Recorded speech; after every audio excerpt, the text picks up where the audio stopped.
Assalamualaikum warahmatullahi wabarakatuh. Alhamdulillah, alhamdulillahi rabbil alamin, wabihi nasta'in wa ala umurad dunya waddin. Amma ba.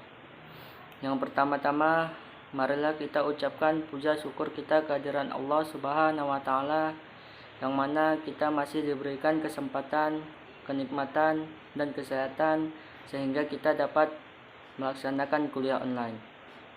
Dan tak lupa pula marilah kita berangkaikan salam kepada baginda Nabi besar Nabi Muhammad SAW, yang mana beliaulah yang telah membawa kita dari zaman jahiliyah menuju zaman Islamiyah.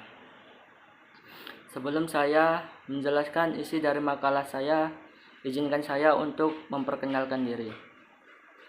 Nama saya Khairul Anwar FZ dari unit 2. Langsung saja saya akan menjelaskan isi dari makalah saya yang berjudul Perkembangan Tasawuf Fase Islam. Secara historis, tasawuf telah mengalami perkembangan melalui beberapa tahap sejak perkembangannya hingga sekarang. Pada sejarah umat Islam ada peristiwa tragis, yaitu terbunuhnya Khalifah Utsman bin Affan. Dari peristiwa itu terjadi kekacauan dan kemerosotan akhlak. Akhirnya para ulama dan para sahabat yang masih ada berpikir dan berikhtiar untuk membangkitkan kembali ajaran Islam mengenai hidup zuhud dan lain sebagainya. Inilah yang menjadi awal timbul benih tasawuf yang paling awal.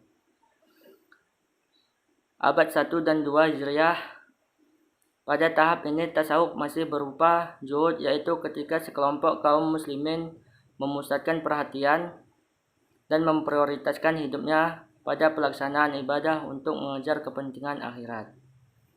Pada abad kedua dan keempat, pada abad ketiga dan keempat Hijriah, pada abad ketiga dan keempat disebut sebagai fase tasawuf, praktisi kerohanian, yang pada masa permulaan abad ketiga Hijriah mendapat sebutan sufi.